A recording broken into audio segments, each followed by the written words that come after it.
Supply করেছিল, বন্ধ রেখেছিল বিরোধী দল। মহারাষ্ট্র হাইকোর্ট বললেন বন্ধ ইল্লিগাল, বন্ধ হবে না।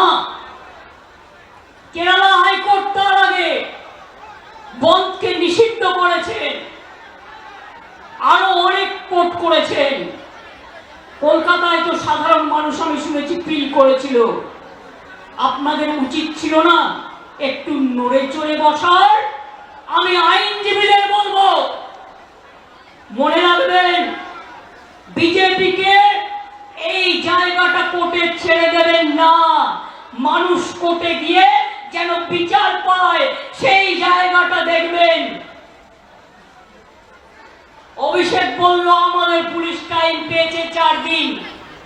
আমি এবার আপনাদের বলি, আমি ঝাড়গ্রামে ছিলাম, আমি 9 তারিখে ফিরছিলাম বিকালের দিকে। আমার কাছে খবর যায় তখন ইতিমধ্যেই পুলিশ কমিশনার থেকে শুরু করে তার পরিবার সকলে পৌঁছে গেছে। আমি তাদের সাথে কথা বলে যা যা করণীয়, জুডিশিয়াল ম্যাজিস্ট্রেট ডাকা থেকে শুরু করে, দেখুন ঘটনা একটা দুর্ভাগ্যজনক ঘটেছে, তারপরের অ্যাকশনটা যাতে কোনো রকম দেরি না হয়, কোনো রকম ভুল ত্রুটি না হয়। আর আমরা চেয়েছিলাম 7 দিনের মধ্যে ফাস্ট ট্র্যাক কোর্টের মধ্যে দিয়ে আমরা ফাঁসি করে দেবো, এটা আমরা চেয়েছিলাম। আমরা বিচারের দাবি চাইব। আজকে যারা কামদুনি বলেন তাদের বলি, কামদুনি কেসেও আমরা ফাঁসি চেয়েছিলাম। দুজনের যাবজ্জন্ম হয়েছিল হাইকোর্টের রায়ে। অনেক চোর ডাকাতকে এখন ছেড়ে দেওয়া হয়। মনে রাখবেন, এমনকি আমার কাছে প্রায় ফাইল আসে 10 বছর 12 বছর হয়ে গেছে, ওদের ছেড়ে দেওয়া হোক। কেন ছাড়া হবে? যে খুনিটাকে কেন ছাড়া হবে? যে ধর্ষণকারী কেন ছাড়া হবে? যে অত্যাচারীটাকে কেন ছাড়া হবে? কিসের নিয়ম? কিসের নিয়ম? আমি প্রধানমন্ত্রীকে চিঠি দিয়ে সতর্ক করলাম, আবেদন জানালাম, আপনি একটা ন্যায় সংহিতা তৈরি করেছেন, নতুন আইন, তাতে 10 বছরের একটা ধাপ, 12 বছরের একটা ধাপ, 16 বছরের একটা ধাপ, তারপরে আর একটা ধাপ, তারপর 10 বছর। কেন এই ন্যায় সংহিতা করার কি প্রয়োজন ছিল? আমি এখনো বলি রাজ্যের হাতে পাওয়ার নেই। রাজ্যের হাতে পাওয়ার থাকলে আমি 7 দিনে করে দেবো। যারা ধর্ষণ করবে তাদের একমাত্র শাস্তি ফাঁসি, ফাঁসি, ফাঁসি, আর কিছু নয়। এই একটা কাজ করলে মনে রাখবেন সব ঠান্ডা হয়ে যাবে। যারা দুর্বৃত্ত তারা ঠান্ডা হয়ে যাবে। কিছু কিছু মোদি মিডিয়া এদের প্রমোট করছে। আর সোশ্যাল মিডিয়ার আমি বিরুদ্ধে নই, কিন্তু অনেক অপপ্রচার করা হয়, চক্রান্ত করা হয়, কুৎসা করা হয়, মিথ্যে কথা বলা হয়। আমি ছাত্রছাত্রীদের একটা কথা জানিয়ে রাখি, এখন cyber crime is the main crime, মাথায় রাখবেন। আর্টিফিশিয়াল এজেন্সি এআই এর নামে কি করেছে জানেন? নামটা হচ্ছে এআই। ধরুন আমি না, আমার গলা না, কিন্তু আমাকে দাঁড় করাবে, আমার গলা দেবে, দিয়ে কিছু বক্তব্য রাখবে। ধরুন আপনারা কেউ না, তিরঙ্কুরের গলা দেবে, তিরঙ্কুরের গলা দিয়ে বক্তব্য রাখবে, কিন্তু আপনি যখন বের করবেন আসল সত্যটা, যেটা এআই করেছে, আর্টিফিশিয়াল ইন্টেলিজেন্স, তখন দেখবেন 2 দিন পার হয়ে গেছে, অলরেডি আগুন লেগে গেছে। এই সব করছি আজকে। মনে রাখবেন আমরা এমন কোনো কথা বলি না, এমন কোনো কাজ করি না যা মানুষের পক্ষে নয়। আমরা সেই কাজই করি যেটা মানুষের পক্ষে। আমি আপনাদের কাছে বলে যাচ্ছি, আমি নেক্সট উইকে অ্যাসেম্বলি কল করব বিধানসভা স্পিকারকে বলে, এবং আমরা ওয়েস্ট বেঙ্গল অ্যাসেম্বলি থেকে আগামী 10 দিনের মধ্যে ফাঁসির ধর্ষকের এই বিল আমরা পাশ করে রাজ্যপালের কাছে পাঠাবো। আমি জানি রাজার পর রাজা বাবু কিছু করবে না, না করলে মেয়েরা মনে রাখবেন রাজভবনে গিয়ে বসে থাকবে ঘন্টার পর ঘন্টা, ভাইরাও থাকবে। এই বিল সই করতে হবে, রাজ্যপালের কাছে রাষ্ট্রপতির কাছে পাঠিয়ে দিয়ে দায়িত্ব সারলে হবে না। আপনি আমার বড় বড় কথা বলেন কি? আপনার রাজভবনের কর্মী, একজন মহিলা কর্মী, তাকে আপনি নির্যাতন করেন, সে মেয়েটা বিচার পায়নি, ট্রমাটাইজ হয়ে গিয়েছিল, তাকে আমি অন্য জায়গায় চাকরি দিয়েছি, তাকে আমি সরিয়ে নিয়েছি, থাকবার জায়গা করে দিয়েছি। এই কথাগুলো বলতে পারেন না? লজ্জা নেই? কালকে কারা এসেছিল আন্দোলন করতে? ছাত্রছাত্রীরা না guardian to call? Guardian to call. ছাত্রছাত্রীরা কেউ তোমাদের সাথে নেই, শুভ সমাজ নেই, শুভ বুদ্ধির লোকেরা নেই। আচ্ছা বলুন তো, যদি বাংলার লোক হয় তারা নবান্ন চেনে না? তারা রাজভবন চেনে না? আমি তো কালকে দেখলাম রাজভবনের দক্ষিণ গেটেও ঢিল মেরেছে। এরা কারা? এরা কোথাকার? কোথা থেকে এসছে? আমি পরিষ্কার বলে যাই, বাংলা সবাইকে গ্রহণ করে, সবাইকে আসন দেয়, সবাইকে অলঙ্কৃত করে, সর্বধর্ম মানে, সবাইকে ভালোবাসে। কিন্তু কেউ যদি মনে করেন বাইরে থেকে এসে বাংলাকে অচল করবেন, বাংলাকে অশান্ত করবেন, তারা মনে রাখবেন বাংলার মৃত্যু নেই, বাংলা অচল হয় না, বাংলা সচল থাকে। প্রত্যেকটা লোককে যারা মেরেছে খুঁজে বের করা হবে এবং প্রত্যেকে আমরা চাই শাস্তি হোক। কোর্ট কি করবে আমি জানি না, বিজেপি বললেই কোর্ট ছেড়ে দেয়, মানুষ তো শাস্তি দেবে, এটা মাথায় রাখবেন। আমি মানুষকে কথা বলবো না, আইন হাতে তুলে নি। দেখুন আমাদের মতো একটা সরকার দেখান তো, যারা কুৎসা করে টিভি চ্যানেলে গিয়ে, সবাই খারাপ আমি বলবো না, কিন্তু কেউ কেউ তো আছে টাকার বিনিময়ে করেন, তাদের আমি জিজ্ঞেস করব, যখন জুনিয়র ডাক্তাররা প্রতিবাদে স্ট্রাইক করছিলেন দেশ জুড়ে, আমরা কিন্তু ডাক্তারদের বিরুদ্ধে একটা অ্যাকশন নিইনি। তার কারণ আমি মনে করেছিলাম ওদের আন্দোলনটা সংগত, ওরা ওদের বন্ধুর বিচার চাইছে। কিন্তু দিল্লিতে ওরা কিন্তু এফআইআর করে দিয়েছিল ডাক্তারদের বিরুদ্ধে, যেটা সুপ্রিম কোর্ট বলেছিল এখনো পর্যন্ত যারা কাজে জয়েন করেনি কিছু করবেন না, পরে এটা রাজ্যের উপর ছেড়ে দিলাম। আজকে কতদিন হলো? 9 থেকে আজকে কদিন হলো? 9 তারিখে পুলিশ ডেড বডি পেয়েছে, 10 তারিখে রাত 3টে নাগাদ ডেড বডি ক্রিমেশন হয়েছে, সারা রাত থেকে কাজ করেছে। আমি নিজে 11 তারিখটা বাদ দিয়ে তার কাজ ছিল বলে 12 তারিখে সকালে তাদের বাড়িতে গেছি, তার বাবা মাকে বলেছি বলুন আপনারা কি বলতে চান, আপনারা আমাদের কাছে কি কি চান, আপনাদের কি কি দাবি। আমি পুলিশ কমিশনারকে সাথে নিয়ে গিয়েছিলাম। তার আগে যে কেসটা দেখছে আমাদের পুলিশের, তিনি সমস্ত ভিডিও রেকর্ডিং দেখিয়ে, সিসিটিভি ফুটেজ দেখিয়ে সব রিপোর্ট তার বাবা মাকে দেখিয়ে এসেছিল। আমি শুধু বলেছিলাম আজকে সোমবার, আমাকে শনিবার পর্যন্ত টাইম দিন, মঙ্গল, বুধ, বৃহস্পতি, শুক্র, শনি, 5 দিন। মঙ্গলবারের মধ্যে সিবিআই হয়ে গেল। তার মানে ওরা বিচার চায় না, কেসটাকে জলে ফেলে দিল। আজ কদিন হলো? আজ কদিন হলো ঘটনা ঘটে? ওরা পেয়েছে মঙ্গলবার, সিবিআই অর্ডার হয়েছে কোর্টে সম্ভবত মঙ্গলবার, তাই তো? সন্ধ্যাবেলায় কাগজপত্র পেয়ে গেছে, তারপরে মঙ্গলে আর একটা মঙ্গলে 15, আজকে বুধবার 16, 16 দিন হয়ে গেল। কোথায় গেল বিচার?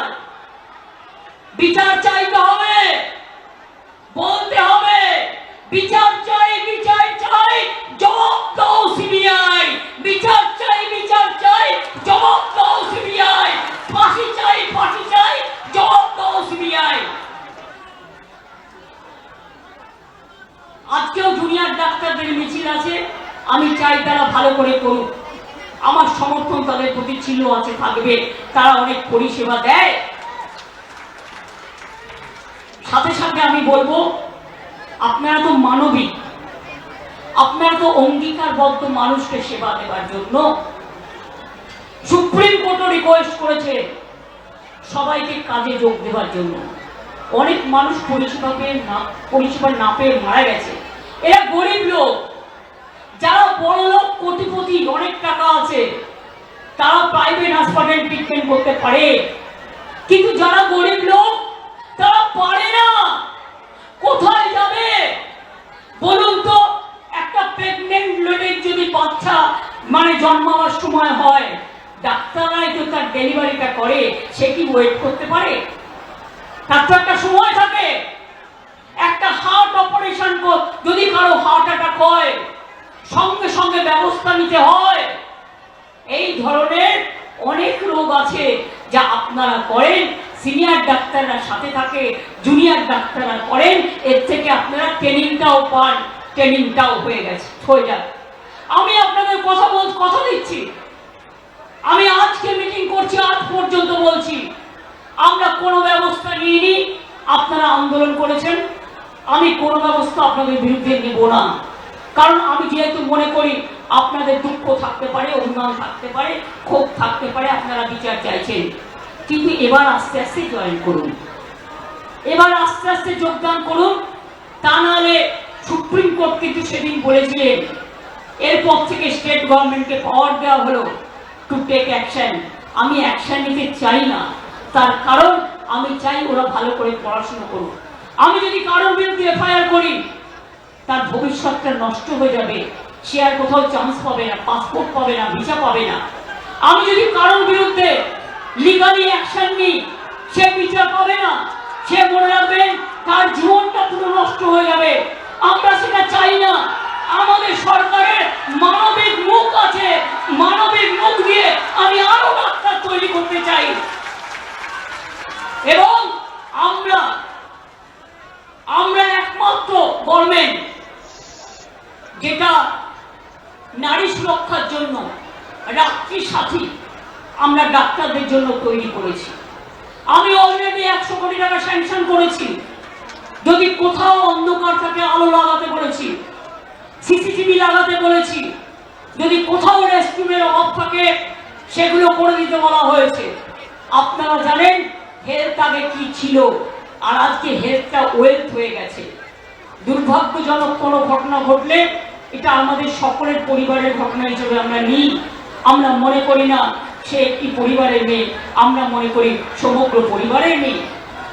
এবং আমি মনে করি ছাত্রদের নির্বাচনটা হওয়া উচিত। এখন তো একটু সিস্টেম চেঞ্জ হয়েছে।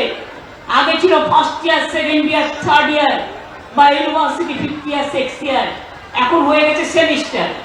সুতরাং সেইভাবে তৈরি করে আমি প্রাপ্তব্য সেখানে আছে, আমি বলবো যে তাকে একটা টাইম টেবিল তৈরি করে এসবগুলো থেমে যাক, পুজোটা হয়ে যাক, তারপরে আমরা নির্বাচনগুলো আস্তে আস্তে করিয়ে দেবো। এখন নির্বাচন মানে একটা ঘটনা দেখলেই সেটা টিভিতে এমন করে দেখানো হয় যে মনে হয় আগুন জ্বলে গেল। আরে আমিও ছাত্র পরিষদ করে রাজনীতিতে এসেছি। শুনুন, আমি যখন রাজনীতি করতাম আমাকে ছোট নিয়ে তাড়া করেছিল, বোমা নিয়ে তাড়া করেছিল। বক্সিটা জানে, সেদিনকে তাদের পাড়ায় একটা রেস্টুরেন্ট ছিল স্যাম্পু ভ্যালি, আমাকে ঘরে ঢুকিয়ে না দিলে সেদিনই আমায় কোপ মারত। আমি আন্দোলন করছিলাম আশুতোষ কলেজে, স্লোগান দিচ্ছিলাম। আমাদের দুটো ছেলেকে গাড়িতে তুলে সিপিএম এর গুন্ডারা নিয়ে যাচ্ছিল। খবর পেয়ে আমি ছুটে যাই। আমি আর অশোকা তখন আমার সাথে থাকতো। ছুটে গিয়ে অশোকার কলার ধরে আর আমি দুটো থাপ্পড় মারি, মেরে ছেলে দুটোকে রেস্কিউ করি। মনে রাখবেন, অনেক করেছি আমরা। এমন কোনো জায়গা নেই যেখানে আমাকে মারেনি। আন্দোলন আমি জানি, আমি পুলিশ সাথে লড়াই করে এসেছি, আমি বন্দুকের সাথে লড়াই করে এসেছি, আমি ডান্ডার সাথে লড়াই করে এসেছি, আমি অত্যাচারের বিরুদ্ধে লড়াই করে এসেছি। আর আজকে যে একটু ভালো কাজ করব, সেই কাজটাও করতে দেয় না। যেদিন থেকে বিজেপি ক্ষমতায় এসছে 2014 থেকে বাংলার জন্য এক অভিশাপ হয়ে গেছে। ভাতে মারো, অর্থনীতি ধ্বংস করো, পুজোয় গরিব লোক যাতে কাজ করতে না পারে, নানা রকম ছল চক্রান্ত। যারা ধর্ম কর্ম মানে না, ইলেকশনের সময় ধর্ম নিয়ে কথা বলে, আর সামনে পুজো, ক্লাবগুলো পুজো করবে, কত গরিব মানুষ ঢাকি থেকে শুরু করে, ধামসা মাদল থেকে শুরু করে, আদিবাসী নৃত্য থেকে শুরু করে, লোকশিল্পী থেকে শুরু করে, বাউল থেকে শুরু করে, হকার ভাই বোনেরা থেকে শুরু করে, দোকানদাররা থেকে শুরু করে, তারা কাজ করে, তারা সারা বছরের ইনকাম করে। সেগুলোকে বন্ধ করে দেওয়ার পরিকল্পনা করছে। এটা আমরা করতে দেব না। কেউ কেউ মনে করছেন এটা বাংলাদেশ, আমি বাংলাদেশকে ভালোবাসি, ওরা আমাদের মতো কথা বলে। ওদের সংস্কৃতি আমাদের সংস্কৃতি এক, কিন্তু মনে রাখবেন, বাংলাদেশ একটা আলাদা রাষ্ট্র, ভারতবর্ষ একটা আলাদা রাষ্ট্র। মোদী বাবু, আপনার পার্টিকে দিয়ে আগুন লাগাচ্ছেন। মনে রাখবেন, বাংলায় যদি আগুন লাগান, আসামও থেমে থাকবে না, নর্থ ইস্টও থেমে থাকবে না, উত্তর প্রদেশও থেমে থাকবে না, বিহারও থেমে থাকবে না, ঝাড়খণ্ড থেমে থাকবে না, উড়িষ্যাও থেমে থাকবে না, আর দিল্লিও থেমে থাকবে না। আপনার চেয়ারটা আমরা টলমল করে দেব।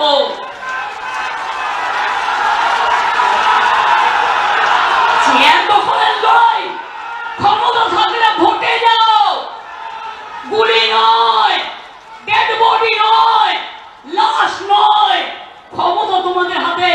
কেন করছো না ফাঁসির জন্য, যে এইসব ধর্ষণ করলে ফাঁসি হবে? কেন এই আইনটা করছো না? অভিষেক যেটা বললো, আমি তো সেটা লিখেছি। আমি এখনো বলি, নরেন্দ্র মোদী, আপনার পার্টি কতটা আমায় চেনে আমি জানি না, কিন্তু আমি এটা মনে করি, যতই ফান্ডিং করুন, অনেককেই ফান্ডিং করছেন আপনারা, খবর আমরা রাখি। মনে রাখবেন, ওই ফান্ডিংকে আমরা এন্ডিং করে দেবো।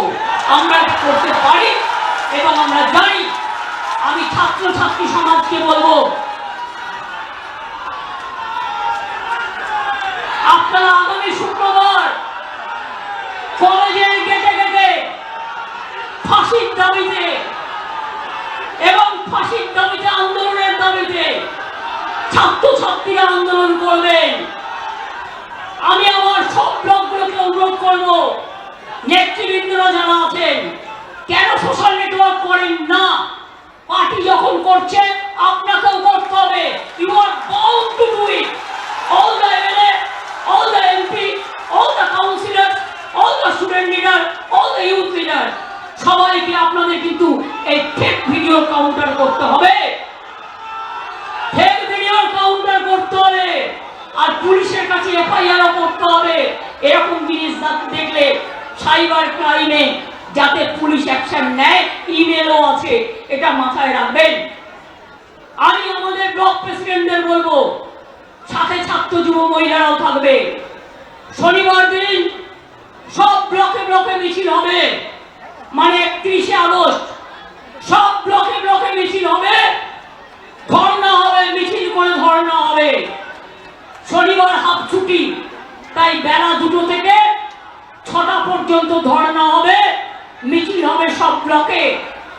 আর 1 তারিখে আমি চন্দ্রিমাকে বলবো, ছাত্রীদেরও বলবো, মেয়েরা ব্লকে ব্লকে ধর্ণা আন্দোলন করবেন ফাঁসির দাবিতে, এবং আইন বদলাতে হবে।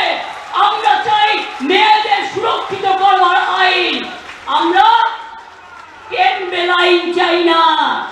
মোদীর বলবেন, don't derail the train, please remember that country is burning and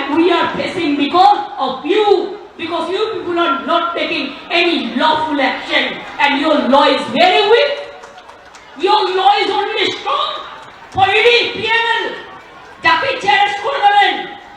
But your law is not strong about the women's security, about the capital punishment. We want capital punishment.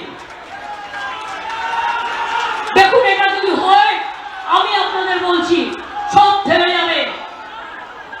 আর যারা ধর্ষণ করে তাদের ছাড়তে দয়া করে অনুরোধ কেউ করবেন না। এক্ষেত্রে সেন্ট্রাল গভর্নমেন্টের আইনই থাক, আর যার আইন থাকে থাকুক।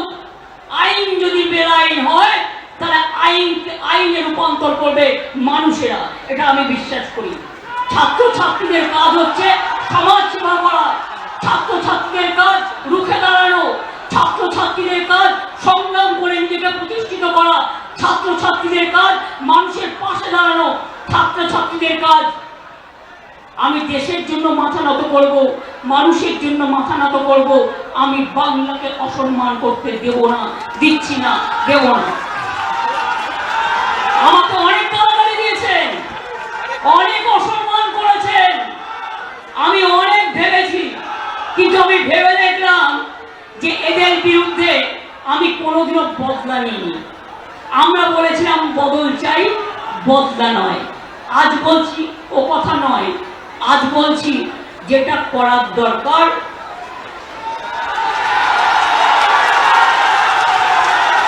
সেটা আপনারা ভালো বুঝে করবেন। আমি অশান্তি চাই না, কিন্তু উৎসব প্রচার চক্রান্ত করে যে আপনাকে রোজ কামড়াচ্ছে, আপনি তাকে কামড়াবেন না, কিন্তু খোস্ত করতে পারেন। রামকৃষ্ণ পরমহংসদেব বলেছিলেন, একটা গোখরে সাপ তার কাছে গিয়ে বলেছিল, ঠাকুর তুমি তো আমাকে কামড়াতে বারণ করেছো, আমি কাউকে কামড়াই না, কিন্তু আমাকে অনেকে ইট মারে, আমার রক্ত পড়ে, আমার খুব কষ্ট হয়। ঠাকুর বললেন, শোনো, তোমাকে আমি কামড়াতে বারণ করেছি, তোমাকে আমি ফোঁস করতে বারণ করিনি। আগামী দিন আপনাদের কাজ হচ্ছে চক্রান্তকারীদের মুখোশ খুলে দিয়ে ফোঁস করতে শিখুন, ফোঁস করতে শিখুন, ফাঁস করে দিন। আমাদের বলে দেন, বাংলায় দাঙ্গা হয় না, বাংলায় সাম্প্রদায়িকতার রাজনীতি হয় না, বাংলায় আমরা সবাই একসাথে লড়বো। আর বাইরের থেকে যারা এখানে এসে থেকেছেন আছেন, বাংলাকে নিজেদের মতো করে মনে রাখবেন। বিজেপির সাথে মিলিয়ে গিয়ে পুলিশকে পেটালে আপনাকেও কিন্তু কেউ গায়ে হাত দিতে পারে, সেটা যেন না হয়। আমি কাউকে গায়ে হাত দিতে বলবো না, আমি কোনো মৃত্যু চাই না, আমি কোনো দুঃখ চাই না। আপনাদেরও মনে রাখতে হবে, বাংলায় থাকতে গেলে বাংলাকে ভালোবেসে থাকতে হবে। বাংলায় থাকবেন আর বাংলার উপর অত্যাচার করবেন, এটা আমি মেনে নেব না। এত দুর্বল হওয়ার কোনো জায়গা নেই। কখনো কখনো মানুষকে সহ্য করতে হয়, এখনো সহ্য করছি, এখনো ধৈর্য ধরছি, কিন্তু সহ্যের সীমা ছাড়িয়ে গেলে আমি যে কি করতে পারি তা আপনারা কেউ জানেন না। তার কারণ I am the product of the movement. আমার জন্ম হয়েছে আন্দোলনের মধ্যে দিয়ে, মৃত্যু হবে আন্দোলনের মধ্যে দিয়ে। কার ক্ষমতা আছে দেখি কাজ করে দেখান।